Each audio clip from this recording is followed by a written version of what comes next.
یک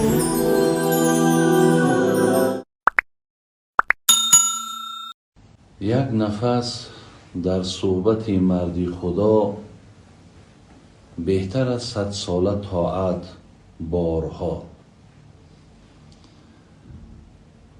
به نام خداوند جان آفرین، حکیمی سخن در زبان آفرین.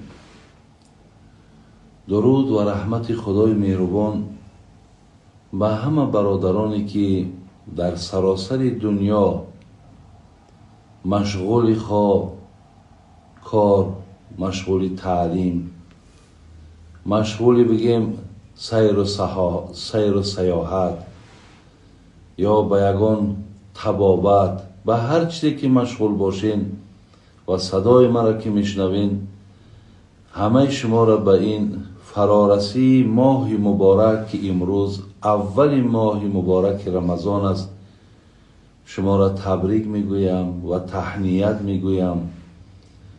این ماه برادران عزیز به همه ما و شما معلوم است که ماه نزول قرآن است، ماه اجابت دعا هست، ماه مغفرت گناه است.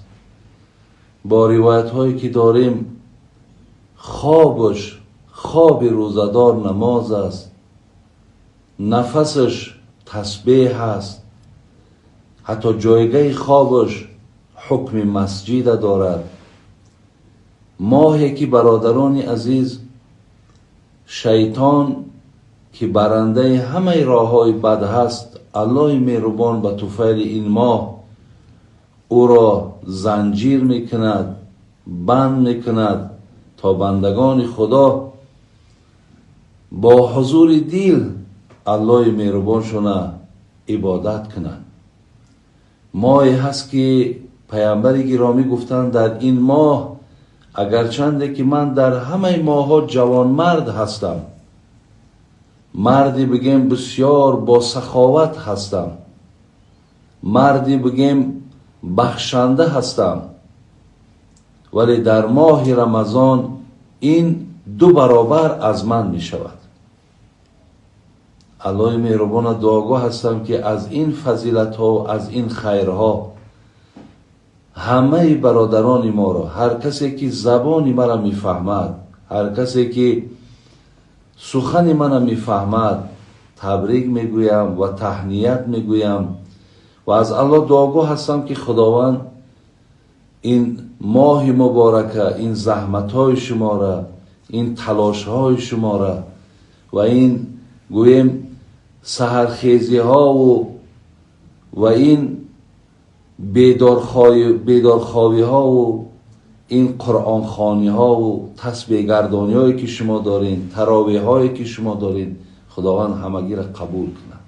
از الله دعاگاه هستم که خداوند در این ملک ما فیض و برکات نازل کند.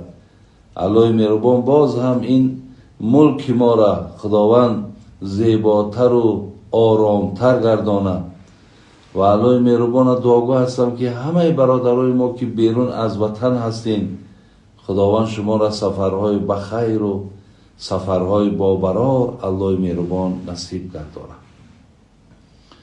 مادران و پدران و برادران و خواهران گرامی، اصلا در این ماه البته به البته اگر ما شماها را تبریک نگوییم و ما در حق شما دعا نکنیم، برای شما چند مسئله هایی که در داخل ماه رمضان است آگاه نکنیم، البته ما اندیشه میکنیم که مسئولیت خودمان به جا آوردیم.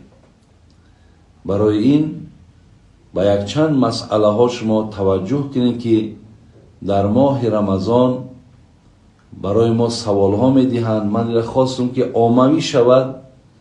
شاید بسیاری نفرهایی هستند که مقصد در ما با تماس برآمده نمیتونند و نمیدانند و شاید امکانها پیدا نشود و بعد این نوار را تماشا کردن شما انشاءالله با بسیاری از مسائل ها آگاهی پیدا میکنید. مسئله اول مسئله تراویح.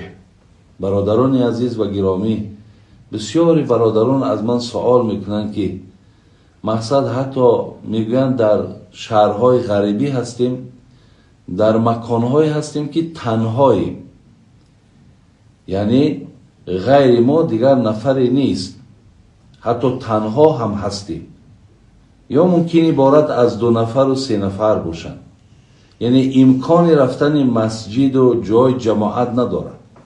آیا ما اگر تنها نماز تراویح را خوانیم درست هست یا نه؟ البته درست است، البته درست است.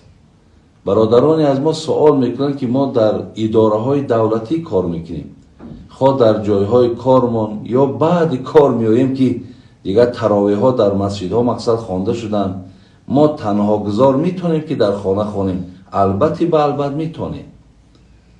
برای همین یعنی تنها خواندن نماز تراویح این یگان گناهی نیست، یگان گناهی نیست.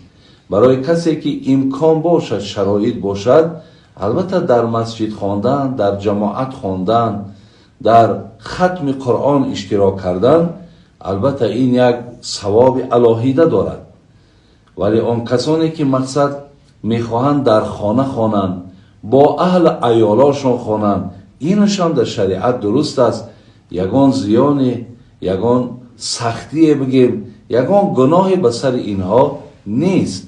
البته اینها هم خدا را عبادت دارند، اینها هم همون جای نماز پرتافته و رو به قبله میارن و همین سنت پیامبر که اجرا میکنن به مقصد و نیت ثواب که است، البته ثواب میگیرن.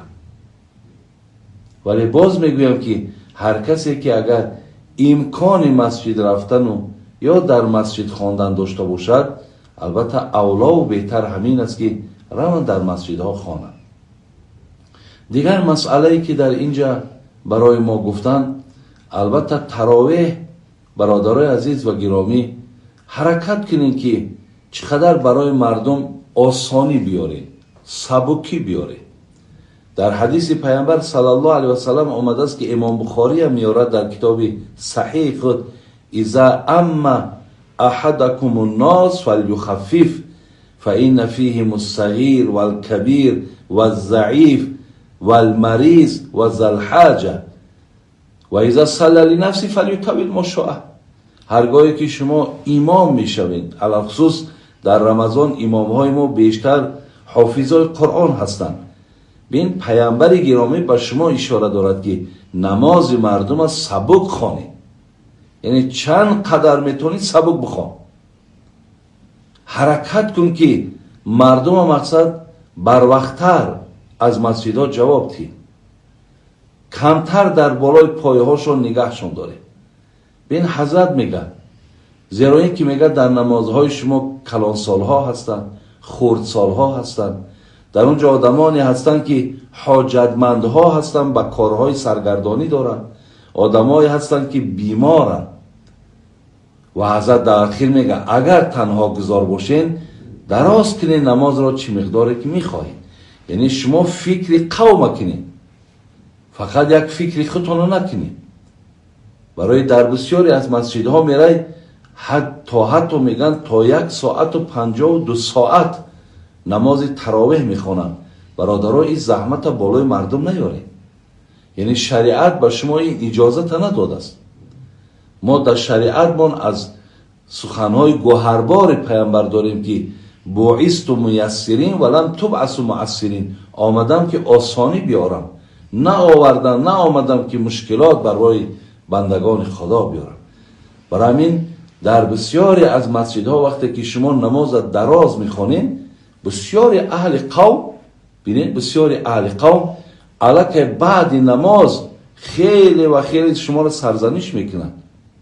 یعنی از دراز خواندن تون شما را ملامت میکنن، نمیگن که ای بهترین، نمیگن که ای آفرین، این خیلی نمیگن، برای خسته میشون، برای مانده میشون. زیرا که اینها باز بزمی آنه که قاریای محترم، اینا تا بگاه بسیاری اینها بیچاره کارهای مقصد اداروی دارن، کارهای کوچگی دارن، کارهای سودا دارن و هرچی مشغولیت دارن، یعنی خسته ماندن. میآیند که مقصد در مسجد با یک کمی مقصد نماز تراویح که خودش نماز استراحتی استراحت کنن، کمی مقصد راحت کنن، با یک زحمت دیگر در بالاشون جمع می شود. دیگر ببینید که پگاه یا روزی دیگر مسجدها خیلی خالی می شوند. همه اینا بگه من همون خدمت خیرسانه شما هستن که مردم از نماز طولانی شما دیگر می گریزن. برای همین همیشه نماز سعی کنید که مردم بالاشون سنگین نیارید. چیزی شریعت گفته است از دایره شریعت بیرون کار نکنید. بسیاری قاریای ما هسته که خیلی زمزمه های زیاد دارین، آهنگ های زیبا دارین، مثلا کشیش های زیاد دارین، ولی از همه اینها در مهمتر قاریای محترم، امام هایی که مسئولین، حرکت کنین مردم ها تیزتر جواب دین. یعنی در حق مردم زحمت نشود. برادرای عزیز و گرامی، این یکی از مسائلی بود که من در اینجا برای شما گویم. مسئله دیگری که از من میپرسن آیا در رمضان چی خوریم، چی بخوریم؟ برادرای عزیز، هر چیزی که حلال کرده خدا هست برای شما رخصت ہے. چیزی که باشد همین حلال باشد البته اجازت ہے. فقط حرکت کنین که در شکمای خالیتان یک بار چیزهای خنک نخورید. حرکت کنین که مقصد در خوردنیاتون اهمیت دین، چیزهای سخت نخورین. یعنی هر چیزی که به سلامتی شما زیان دارد در رمضان مقصد اونها را استفاده هم نبرید، در غیر رمضان هم استفاده نبرید. حرکت کنید که زیادی بد نخورید.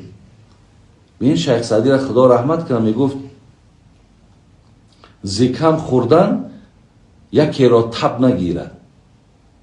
ببین یعنی انا اگر با زیپرخوری میگد به روز 100 بمیرد، زکم خوردن یکی را تب نگیرد. یعنی آدم اگر چقدر زیاد خورد امکان اگر باشد، یعنی در روز اگر صدها آدم هلاک شود از پرخوردن امکان دارد، ولی از کم خوردن هیچ نفر بیمار نمیشه. حرکت کنین کم خوراکی را مقصد انا رعایت کنین و هر چیزی که حلال است استعمال کنین. مردم ما بیشتر میگه تخم بخوریم اجازت ہے، البته اجازت ہے. مردم ما میگه کلبسه بخوریم اجازت ہے، البته اجازت ہے. در این تاجیکستان ما شما بینید که همون حسیب هایی که هستن همشون ادرس دارن، رقم های تلفن دارن، همون کارگرای همه با دادرای شما و برادرای شما و پدرای شما پرسینشون. برای این چیزی که البته حلال نویسنده شده است ادرس هاشون هست، شما بسیار دلتان نماند زنگ زنیم بپرسید، علاوه خصوص در تاجیکستان ما. ولی بیرون از تاجیکستان که من دیگر نمیدانم، ولی داخل تاجیکستان ما الحمدلله که بسیاری از چیزهایش که میبینیم ادرس ها و تلفن ها همه هستن. برای همین استعمال اونها برادرای عزیز البته درست هست. ولی در مسئله انا کشادن روزه حرکت کنیم برادران عزیز. پیامبر صلی الله علیه و آله میگه احب العباد الی اعجلهم فطرا. ببینین محبوب ترین بنده به سوی من همینه که اولی وقتی شام که در آمد روزش میکشاید. حاضر یک پروگرام برآمده است مسلم پرو، شما هم را از درون اینترنت مقصد بیرون کنین بیارین برای خودتون و یک بسیار بهترین چیز است برای شما. اولی وقت میگه ببین حتی همین سحر من نگاه کردم تا 5:23 یا 5:25 اولی وقتی بامداد بود. یعنی ما میتونیم حتی تا 5:15 5:20 سحر خوراک خوریم. هر روز به همون مسلم پرو شما نگاه کنین 1 دقیقه 2 دقیقه وقتو تغییر افتن میگیرن. یا ای قسمی بیگاه هم همین خیل در اولی وقت میتونید که شما، یعنی پیش از وقت نه، در اولی وقت میتونید که شما روزهاتون رو کشایید.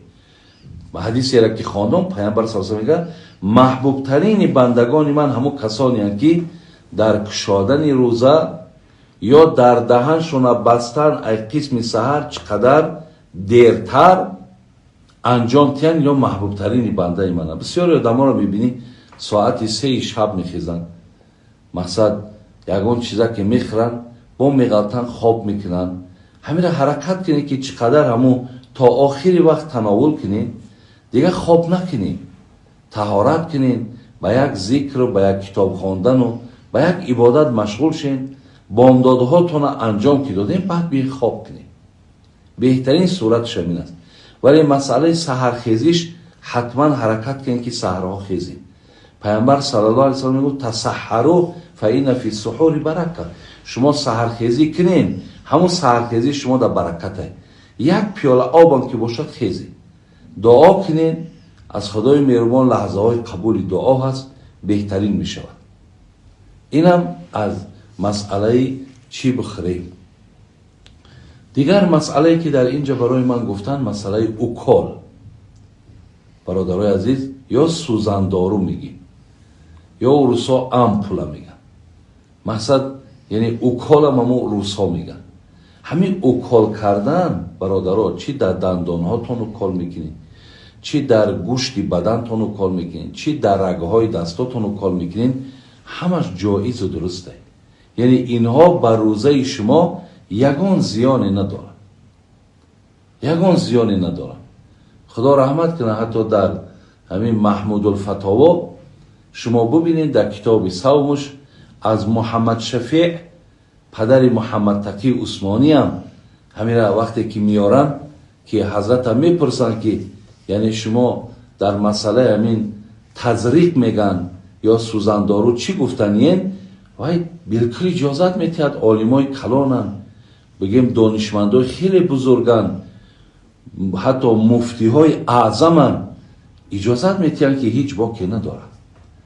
برای همین خیلی در تاجیکستان ما برادرای از همه تان میدانیم که رحمتی اکی داملا حکمت الله بودن، خدا رحمتشون کنه. ما با همه اینا احترام داریم. اونها مقصد بالکل من میکردن، میگفتن همه نوع ادارو میشکنن. اکی داملا محمدی قمسنگیری بودن، الله رحمتشون کنه، خیلی احترام داشتیم. اونها میگفتن در گوشت اگر مثلا در رانی پاتای در دستای اگر او کال کنن نمیشکنن، لیکن در رگی دست کنن میشکنن. بین یک قسم دامله های ما مثل اینا ایشان نورالدین جان، داملا محمود جان هم که حتی یک کتابی مخصوص در همین باب زحمت کشیده در اطراف همین اوکال، بگیم بسیار علمای جهان مقصد فتواهاش در هم کتاب آورده است. شما اگر دسترس کرده بتونید از همین استفاده کنید. به نهایت مهنت خوب کرده از همین ایشان محمود جان. خب اینها با این عقیده که البته اوکال هر نوعش که نباشد، خود در رگی دست خود در گوشت یگان زیانی بر روزه ما ندارد. ما هم همچنان برادرای عزیز گفته این دانشمندا قطعی برای شما هم فتوای ما هم همین است که رگی دست باشد یا در گوش باشد یگان زیانی ندارد. اوکال کردن درست است. البته نمی‌سازد که شاید بعضی گویند داملا حکمت الله ای خیل میگد، داملا محمدی ای خیل میگد، مقصد بابای ایشانی خیل میگد، شما ایتا میگین. برادرای عزیز، اینجا جای ملامت و جای مذمت نیست. کسی که اگر مقصد کسی که قبول دارد بابای داملا حکمت الله را، میلش شما نه در رگی دستان کنین نه در گوش کنین. کسی که این طرف شما مقصد جانبداری میکند، از اینا شما پیروی کنین. ولی هیچ وقت نمی‌سازد که ما نشسته و مقصد یکدیگر را ملاحظه و محاکمه کنیم. اگرچه در بعضی بین دامله‌های ما بعضی دامله‌های بگیم خیلی صدقه علمشون هم کند گوییم خطا نمیکنیم، میشینن مثال تنقید یک دامله‌های دیگر را میکنن، تحقیر یک دامله‌های دیگر را میکنن، از تمامی بگیم کتابی آسمانی گپ میزنن، ولی وقتی میشنوی از دهن اونا ملامت و مذمت یا دیگر خیلی آدم ناراحت میشود. برای همین برادرای عزیز، ما صدقه همه دامله‌ای که نام گرفتن میشویم، ما همه اینا را احترام داریم، ما همه را قدردانی میکنیم. میلش اونا هم به همون موافقی آنچه که دانستن، آنچه که خواندن، فتوا دادن. ولی این مسئله هستند که مسئله معاصرن. مثلا در زمانهای پیامبر صلی الله علیه و سلم او کار کردن نبود. اینا مسئله نبی هستند که البته اینا تحقیق شدن. از این لحاظ خلاص گپی من همینه که شما برادرای عزیز اگر او کارم کردین، یعنی خود در رگ دستان، خود در گوشت بدنتان یگان زیانی به رمضان شما ندارد. مسئله دیگری که در اینجا برای من سوال دادن، مسئله ای که وقتی که زنک حیض می شود، مثال بیماری ماهانه دارد، وقتی که شما بیماری ماهانه می شوید، مقصد شما باید روزه ها تون نخورید. مثال کمترین امو بیماری تون 3 روزه، اکثرش 10 روزه. همین مدت چند روزه که بیماری تون دوام داد، روزه ها تون بخورید، بعد رمضان همین را قضا بدارید. اگر روزه هم بگیرید گناهگار میشین و روزه تون درست نمیشه. یا مادرایی که فرزند تولد کردن تا همو عادتی، همو مثال نفاسی که میگیم، همو یعنی منشوی خون اگر در شما نباشد، شما روزه گرفتن در حق ندارید. بسیاری مادرها از من سوال کردن که اگر در همین ماهی رمضان مثال تبلتکه ها هست که میخوریم، همو بیماری ماهانه را نمیشیم، برای که همین روزه ها میگیم پر روزه بگیریم، آیا همین درسته؟ درسته. اگر به شرط بینید که در سلامتیتون زیان نداشته باشد، شما از همین تبلتکه هم استفاده برین، پیشگیری مثال همو بیماری ماهانه تون کنین تا روزه را با پرگی مثال گرفتن در این ده هم شما حق دارید.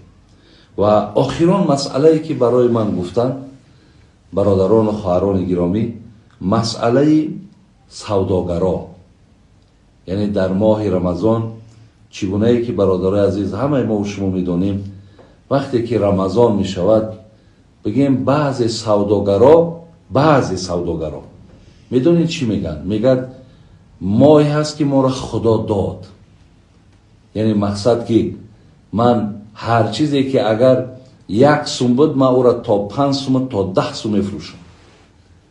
ولی برادرای عزیز این سخن شما به زبان نیارید. آن کسانی که همین عقیده را دارند که 1 سوم را 5 سوم میفروشن، 5 سوم را 10 سوم میفروشن در ماه رمضان، که مردم دیگر بگیم ضروره ناعلاجه که همون محصولات از شما خرد، ایرا ماهی بگیم که شما را خدا داد نیست، ماهی که شما را خدا زد. ایرا شما همین خیر نام گذارین که ماهی که ما را خداوند میزند، همین ماه رمضانه. این ده حق سوداگرایی که ده حق مردم جبر میکنن. بین شما وقتی در زیر حدیثی که ما داریم لا یؤمن احدکم حتی یحب لاخی ما یحب لنفسه، ایمان شما کامل نیست تا آن زمانی آنچه برای خود دوست میداری برای برادرات هم دوست نداری. یعنی وقتی که تو دوست میداری که همون جیب خودت، بین خزینه خودت از مال و از پول پر کنی و مردم در حقش جبر کنی، حضرت میگه تو ایمان نداری، تو هیچ وقت برادری مسلمان نخواه. این اشاره دین برای تو این است. چه تو میگوی مرا ماه خدا داده؟ در بسیاری از دولت‌های اسلامی این جای مقصد یگان مبالغه نیست. مردم ماه رمضان ده دیگر در بالای مالهاشون فایز نمیمونن، همون چیزی که صرف کردن همون را به مردم میفروشن که در همین ماه مقصد از همین راه ما خدمت در مردم کنیم، بین پیش الله مهربان اجر ثواب بگیریم. ولی افسوس برادرای عزیز که مقصد در شما چقدر همین مسئله بیرحمیه. بین حتی بعد رمضان میشود، حتی همو بگیم نرخایی که گذاشتیم بعد رمضان هم را با پایان نمیکنیم. برای همین مراجعت ما به همه سوداگرها همینه که حرکت کنین که با مردم بسیار سبکی بیارین، از فایده بگیم ماه رمضانتون گذشت کنین. بگذار در این ماه اگر تو $1,000 $5,000 $10,000 اگر فایده هم که بیاری، برادر عزیز همین جوان مردی که در این ماه مقصد میانه ببنده در راه دینت خدمت، همچون مسلمان، همچون که میره در صف نماز میستی، همچون که دعوای دینداری داری، بین تاکید دین برای تو همینه. ولی با شرم نکرده بعضیات وقتی بلند میبرداری با چی میگویی؟ با میگویی که انا ایمانم ای کافر کی همین من در همین بالای همین مقصد یگان فایز نموندم. ببین ایمانم ای کافر میگویی. حتی میگویی نماز روزم حرام کی من همیشه یگان فایده نمیبینم. ولی قسم های تو میخوری اگر چند دروغن تو نمیفهمی که اینا چقدر به جان تو زیان دارن. آخه این دنیایی هست برادر عزیز که خدای مهربان در قرآن میگه و ما هذه الحیات الدنیا الا لهو و لعب. این دنیا را الله مهربان به دو چیز مثال میزنه بازیچه بیهوده. آیا تو به همین دو چیزی که خداوند دنیا را بازیچه گفت و بیهوده گفت تو میخوای که به همین دنیا آخرت مقصد در فروش مانی؟ شاعر میگو رفتم به سر قبر شاهنشاه یمن او دست برآورد و به من داد کفن گفتا که از این سخاوتم عیب مکن از مال جهان همین رسید است به من. این قدر مال و این قدر تلاشای تو داری از این دنیا فقط یک کفن میبری. برای همین برادر عزیز غم برادر مسلمان تا خوردن برای تو فرض واجبه. از این لحاظ در همین مسئله خیلی و خیلی برادرای عزیز جدی باشید.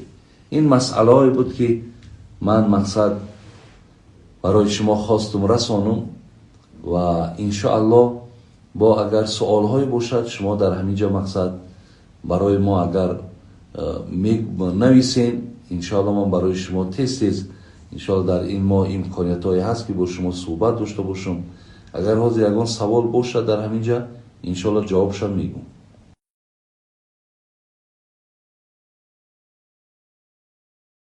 اگر یک چیز از برادران عزیز که مسئله ای که دارو کردن در بینی اجازت نیست. در دو جا فقیه های ما میگن که دارو گذاشتن روزه را میشکنه. یکی در شکم اگر یگان سوراخی باشد که دارو گذاریم، یکی در بینی. اینها راه های به سوی شکم دارن به این خاطر اینها روزه را میشکنن. از این مسئله خیلی احتیاط کنین. بعضی برادرها چکاندن دارو را در چشم میگن انا این روزه را نمیشکنن.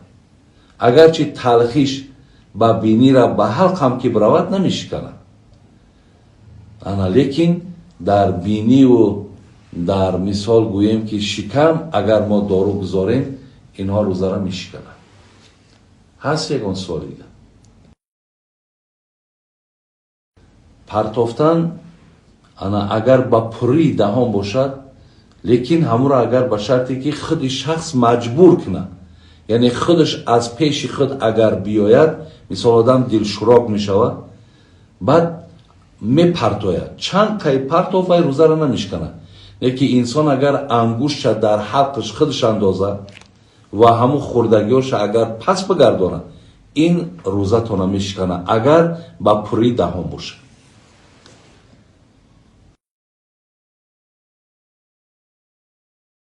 همون سوالاتون شما در اینجا سوال دیگری که آمده است میگه من یزوه دارم اگر روزه نگیرم گناهگار میشم. نه برادرای عزیز، من بسیاری از مادر و پدرها زنگ زدم شما بیماری های قند دارین، بیماری های یزوه دارین.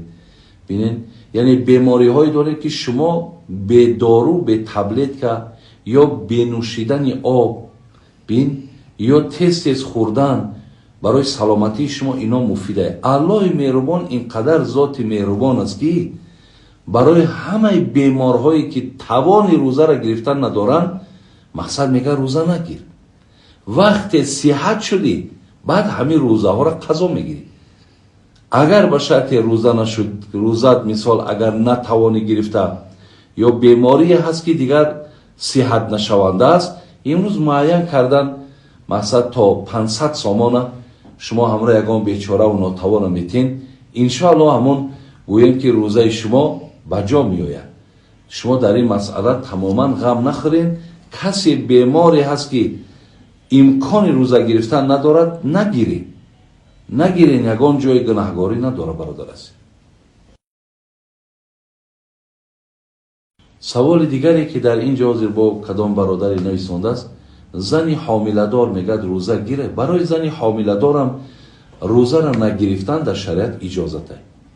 یعنی البته زنهای حامله‌دار معلوم است که مشکلات چون زیاد است، به این خاطر شریعت اینها را اجازت میده که شما روزه هاتون را میخرین وقتی فرزندا به دنیا آمدن، وقتی مثال بگیم که ایشیر بیرون شدن، بعد خدا خواه همین ماه را در یگان ماه دیگر در یک ماهش یعنی در 30 روزش 30 روز روزه میگیری.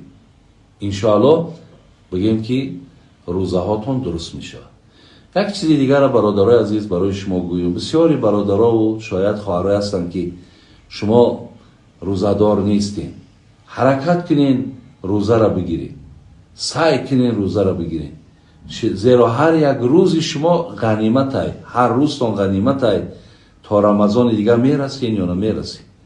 این ماه را این قدری که شما نمیدونین و خدا قسم نمیدونین که در این ماه چی فضیلت های وجود داره، و ایلا شما یک مانع ممکن 2 ماه 3 ماه روزه بگیرید یا دعا کنین که خداوند ای کاش که این ماه روزه را 2 ماه 3 ماه میکرد، اگر میدونستین که در این ماه چی برکت خیر است. با چی سواله؟ برای زکات چی میگن؟ چه زکات بدیم؟ زکات سوال دادم برادرای عزیز. هر کسی که هر کسی که امروز 36,000 سامانی معین کردن، یعنی $3,000 بگیم، اگر هر کسی که $3,000 سرمایه داره، اینا باید 2.5 فایز همین زکات هست. یعنی سری هر $1,000 $25 زکات میتن. یعنی اگر شما خانه دارین برادرها، فرزندکاتون هست، به این تامین زندگیتون هست و انشالله از یگانجا قرضدار نیستین، اگر در پشتت $1,000 هم که داشته باشی، $25 شا چیکار که مقصد برار زکات بدی. دیگر یک مصلحتی دیگر با برای برادرای تاجر و پولدارها داریم. خدا برکت تولتید علا که من از چند خبرهای خوشش شنیدم که در مردم تقسیمات آرد رفتیسته، روغن رفتیسته، شکر رفتیسته، برنج رفتیسته. الله برکت تولتید. برادرای عزیز و گرامی، کسی پولداری مالداری دستی مردم خطانه بگیرید. از مال و ملکتان در همین ماه چی قدر میتونین هم قدر صرف کنید، چی قدر میتونید صرف کنید. انشاءالله وعده پروردگار است هر قدری که صرف کرده است از این 10 برابر الله مهربان برای شما از مال میتید. دیگر این که ثواب صدقه را میتد، دیگر این که گناهات را مغفرت میکند، دیگر این که گذشتگان تا رحمت و مغفرت میکند، دیگر این که سخی ها را پیامبر گرامی وعده کرده است که خدای مهربان میگه جانشون چنان میگیرم که دیگرها تمنا میکنند که ای کاش که مثل فلانی جان ما مقصد گرفته شود. از وجود آدم سخی تمام کبر، هوا بلندی و خصلت‌های رذیله را خدای مهربان میگیره. تصور کن که این قدر نفر دستش میبرداره و همین قدر میگه که خدا برکتت بده، خدای مهربان نگهبانت باشه. از این دیگر دعای بهتر چه در حق ما؟ خدا رحمت کنه شیخ سعدی را میگفت اگر رفت آثار خیرش نماند، نشاید پس از وی الحمد خواند. اگر یک آدم پولداری که نکرد